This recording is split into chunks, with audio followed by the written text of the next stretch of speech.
नमस्ते बच्चों। आज का पाठ है उषा। इस पाठ के कवि शमशेर बहादुर सिंह जी हैं।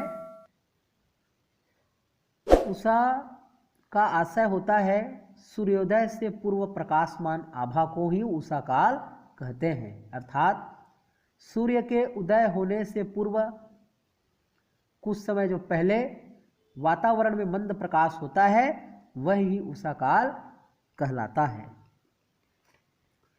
इस कविता के माध्यम से कवि ने प्रातःकालीन सौंदर्य का मनोरम वर्णन किया है। प्रातःकाल के पूर्व आकाश का नीला रंग शंख जैसा प्रतीत होता है। थोड़ी देर बाद वही राख से लिपे हुए चौके जैसा दिखाई देने लगता है। तो और कुछ समय पश्चात सूर्य की लाली मिल जाने के कारण लाल केसर से धुली काली सील की तरह प्रतीत होती है।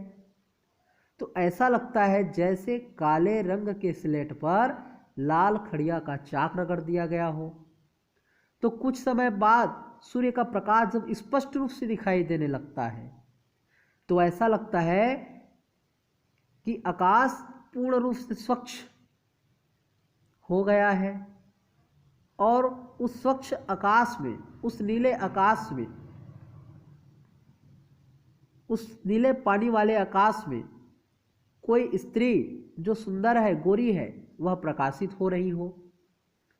तो सूर्योदय के पश्चात इस प्रकार से उषा की सुंदरता का अंत हो जाता है। उषा की सुंदरता जो है परिवर्तनशील है। प्रातः नभ था बहुत नीला शंख जैसे, भोर का नभ राख से लिपा हुआ अभी गीला पड़ा है। यह कोष्टक में है। इसका अर्थ होता है अतिरिक्त बातें कहना। इस कविता में सूर्योदय के पूर्व उषा काल की सुंदरता का वर्णन किया गया है। कवि बताता है कि सुबह का आकाश ऐसा लगता है मानो नीला शंख हो। दूसरे शब्दों में इस समय आसमान शंख के समान गहरा नीला लगता है। वह पवित्र दिखाई देता है। उषा काल का जो समय होता है वह क्या होता है?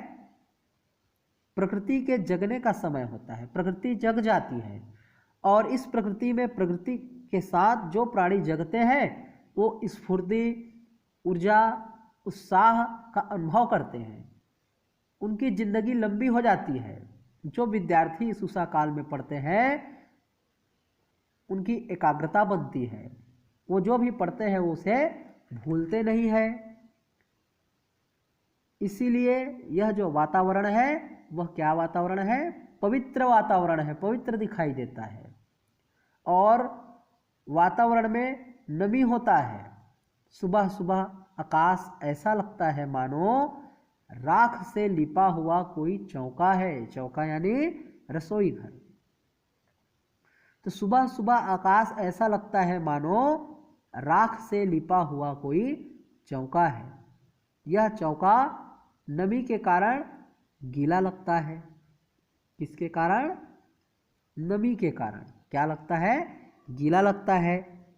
तो गांव में सुबह सुबह जो है महिलाएं अपने चूल्हे का गोबरी लिपाई करती है। तो लिपाई के पूर्व वो क्या करती है? राख को हटाती है, चूल्हे को साफ करती है।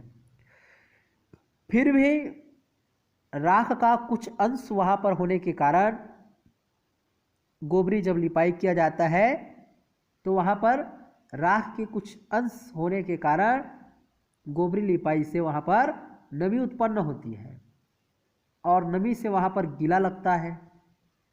ठीक उसी प्रकार भी जो है आकाश राख से जैसे लिपा गया कोई चौका है ऐसा जो है लगता है। तो कवि ने प्रकृति का मनोहारी चित्रण किया है। शंख जैसे में उपमा अलंकार है। सहज व सरल शब्दों का प्रयोग है। ग्रामीण परिवेश सजीव हो उठता है। नए नए उपमानों का इसमें प्रयोग है।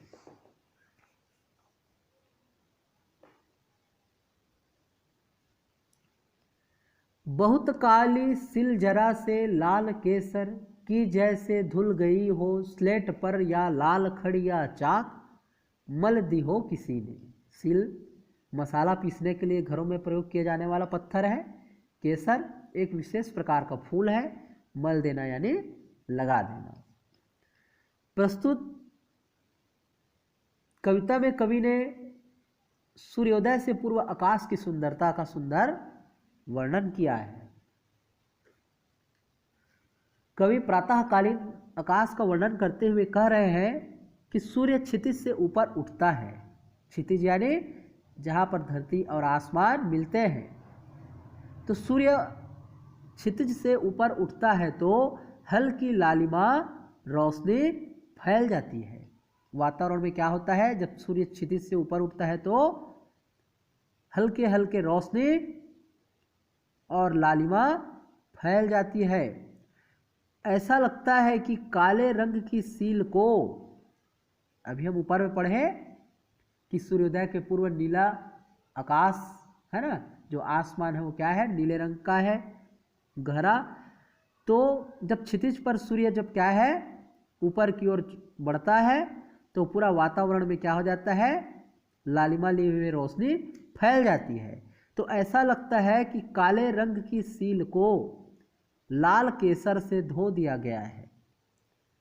उस काले रंग के आसमान को लाल रंग के केसर से क्या कर दिया गया हो, धो दिया गया हो। अंधेरी काली सील तथा सूरज की लाली केसर के समान लगती है। वह जो अंधेरी काली सील है वह सूरज की लालिमा के कारण केसर के समान लगती है। इस समय आकाश ऐसा लगता है मानो काली स्लेट पर किसी ने खड़िया मिट्टी मल दिया हो। अंधेरी काली स्लेट के समान है ना, अंधेरी काली स्लेट के समान वह सुबह की लालिमा लाल खड़िया चाक के समान लगती है। तो कवि ने प्रकृति का मनोहारी चित्रण किया है। उत्प्रेक्षालंकार है, मुक्तक छंद का प्रयोग है, नए बिंब उपमानों का प्रयोग किया गया है। सहज सरल खड़ी बोली में सुंदर अभिव्यक्ति है।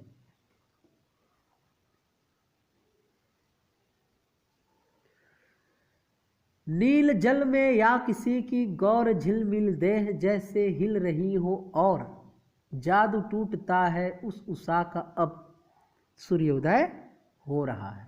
नील जल नीले रंग का पानी, गौर गौरा है ना, जो गोरा है, झिलमिला माने चमकता हुआ, देह यानी शरीर, जादू माने चमत्कार, सूर्योदय मतलब सूर्य का उगना, उषा माने प्रातःकाल। तो इस पद्यांश में कवि ने प्रातःकाल के बदलते सौंदर्य का वर्णन किया है। कवि बता रहे हैं कि भोर के पल पल बदलते हुए दृश्य का जो वर्णन वो कर रहे हैं। तो कह रहे हैं कि सूर्योदय के समय आकाश में गहरा नीला रंग छा जाता है।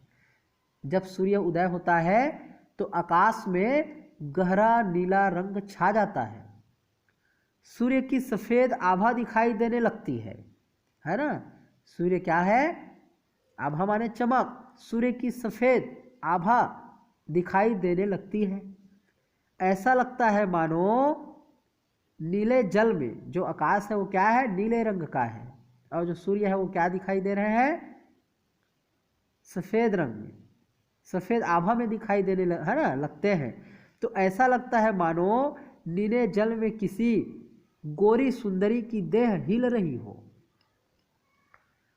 नीले जल में किसी गोरी सुंदरी की देह हिल रही हो।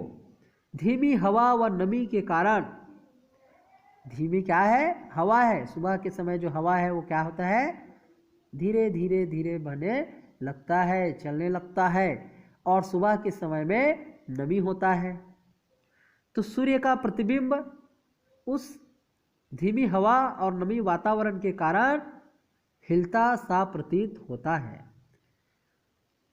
कुछ समय बाद जब सूर्योदय हो जाता है तो उषा का पल पर बदलता जो सौंदर्य है वह एकदम समाप्त हो जाता है।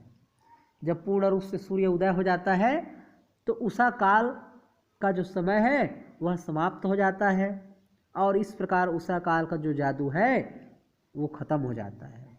तो ऐसा लगता है कि उषा काल का जादुई प्रभाव अब धीरे धीरे कम होता जा रहा है।